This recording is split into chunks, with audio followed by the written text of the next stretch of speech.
then a year later, in '56, I saw my first thermonuclear explosion. And I had the same experience that almost everybody else had.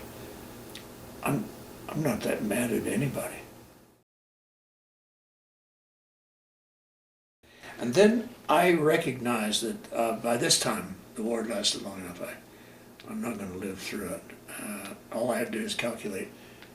We were preparing for the invasion of Japan. Right, yeah. And on Tinian, they were building the hospital to take care of the wounded from the invasion. And the longest corridor on our hospital that they built was just a mile long. Wow. And that, you saw that being built, so you knew. And so I said, well, I won't make it, but that's the way the world is. I just accept that. And then when they dropped the atom bomb, which is what makes the sunshine, I'm going to make it. I'm actually going to live through this. And so the first atom bomb I saw was in February of '55.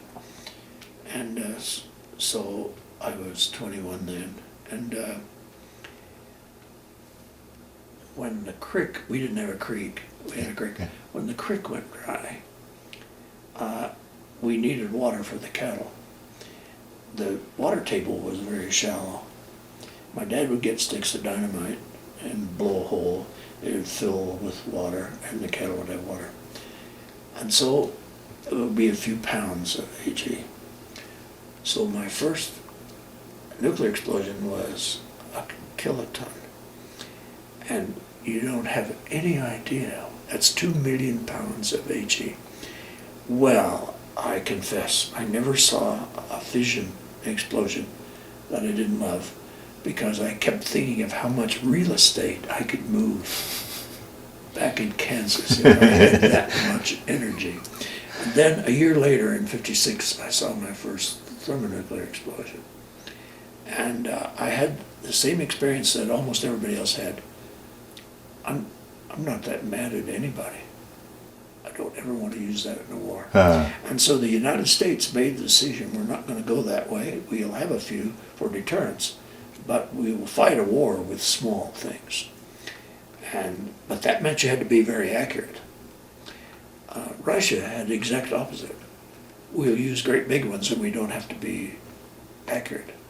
But because we were forced to be accurate, we had huge advances in technology and hardware that they didn't have, so we benefited enormously.